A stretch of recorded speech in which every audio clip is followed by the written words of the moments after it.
چنانچہ ایک مرتبہ ایک علاقے میں جانا ہوا، وہاں ایک وکیل صاحب سے ملاقات ہوئی۔ وہ وکیل صاحب دہریے تھے، ملے تو کہنے لگے جی کہ میں تو اللہ کو نہیں مانتا۔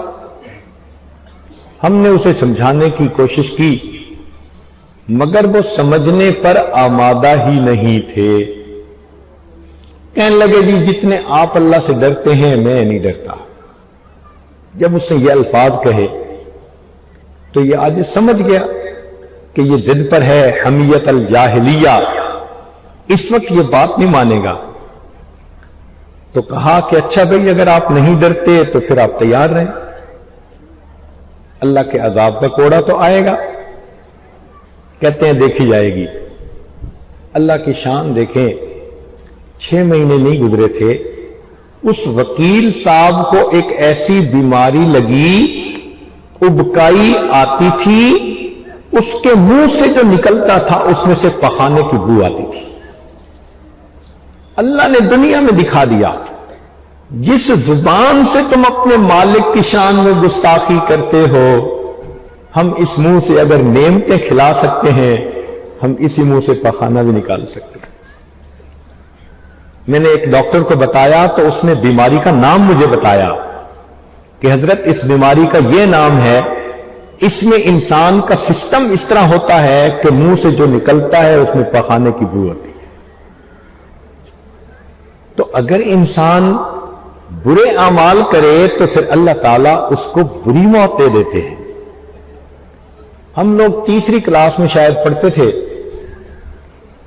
ایک دن اپنے اسکول سے گھر آ رہے تھے تو میرے ساتھ والا بچہ مجھے کہنے لگا کہ ہمارا ہمسایہ ہے اور اس کو رسیوں سے باندھا ہوا ہے، آپ نے دیکھنا ہے؟ تو میں نے کہا ہاں۔ چھوٹے چھوٹے تھے ہم دونوں، یہ وہ زمانہ تھا کہ ہمارے پاس پورے محلے کا ملٹیپل ویزا تھا، جب چاہتے جس گھر میں داخل ہو جاتے، ہر گھر میں عورتیں پیار کرتی، مرد پیار کرتے، جو دیکھتا وہی سینے سے لگاتا۔ تو چھوٹی سی عمر تھی، اس کے ساتھ جا گئے، اس نے مجھے کھڑکی سے دکھایا تو میں نے ایک بندے کو دیکھا کہ واقعی اس کو رسیوں سے باندھا ہوا ہے، بال بکھرے ہوئے ہیں، اور وہ تھوڑی تھوڑی دیر کے بعد کتے کی آواز نکالتا ہے، کتے کی طرح بھونکتا ہے۔ اگر باہر سے ہم آواز سنتے تو یہی سمجھتے کہ کتا بھونک رہا ہے، آنکھوں سے چونکہ دیکھا انسان تھا تو حیران۔ اس کو دیکھ کے میرے اوپر نہ ایک خوف ستاری ہوا۔ خیر میں گھر گیا، جا کے وہ اللہ کو بتایا، امی آج سکول سے آتے ہوئے راستے میں یہ واقعہ پیش آیا۔ تو پہلے تو امی نے ڈانٹا، تم گئے کیوں؟ میں نے کہا دوست نے کہا تھا تو میں نے کہا میں دیکھ لیتا ہوں۔ تو امی نے کہا بیٹا وہ ساری عمر بھونکتا رہا، اب اس کو بھونکتے ہوئی موت آئے گی۔ میں اس بات کو نہیں سمجھ سکا۔ 2-3 دن کے بعد اس بندے کی وفات ہوئی۔ جب وفات ہوئی تب والدہ نے کہا کہ وہ نبی علیہ السلام کے اصحاب پر تبرہ کیا کرتا تھا، اس کی سزا یہ ملی، اللہ نے موت سے پہلے کتے کی طرح بھونکتے ہوئے موت عطا فرما دی۔ تم ساری زندگی میرے محبوب صلی اللہ علیہ وسلم کے اصحاب کی شان میں گستاخیاں کرتے رہے، اب تمہیں بھونکتے ہوئے دنیا سے جانا پڑے گا۔ تو نیک اعمال کا یہ نتیجہ کہ اچھی موت آتی ہے، اور برے اعمال کا یہ نتیجہ کہ انسان کو آخر میں برے وقت پہ موت آ جاتی ہے، اور زندگی میں بھی پھر ان گناہوں کی وجہ سے مصیبتیں آتی ہیں۔ اصول یہ ہے الا قدر تقوی اللہ تأتی المواہب وتأتی علی القدر الذنوب المصائب، کہ جتنا انسان نیکی کرے اتنا اللہ رب العزت کی طرف سے رحمتیں آتی ہیں، اور جتنا انسان گناہ کرے اتنا اللہ کی طرف سے اس پر مصیبتیں آتی ہیں۔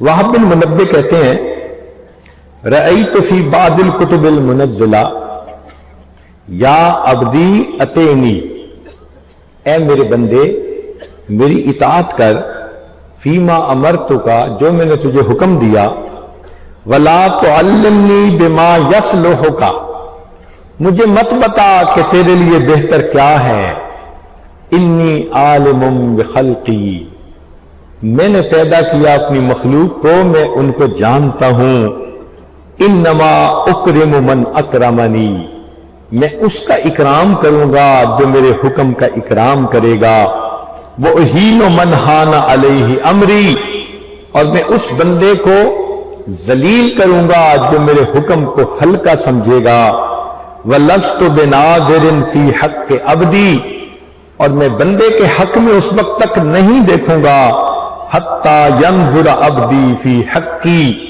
جب تک کہ بندہ میرے حق کو نہیں دیکھے گا۔ تو معلوم ہوا ہم اللہ کے احکام کو پورا کریں گے، اللہ ہمیں عزتوں سے نوازیں گے، اگر ہم اللہ کے احکام کو توڑیں گے اللہ ہمیں دنیا میں رسوا فرما دیں گے۔ چنانچہ گناہوں کے آثار میں سے ایک یہ بھی ہے کہ اب اللہ الا ان یذل من عصاہ فی الدنیا والآخرہ، اللہ تعالی نے اس بات کا فیصلہ کر دیا کہ جو اللہ رب العزت کی نافرمانی کرے گا اللہ اس کو دنیا آخرت میں ذلیل فرمائے گا۔ وما اذنب عبد فی اللیل، اور بندہ رات کو گناہ نہیں کرتا، الا اصبح، مگر وہ اس حال میں صبح کرتا ہے، ومذلتہ علی وجہہ، کہ ذلت گناہ کی اس کے چہرے کے اوپر نظر آ رہی ہوتی ہے۔ تو انسان رات کو گناہ کرتا ہے، صبح کے وقت چہرے پر پھٹکار پڑی ہوتی ہے۔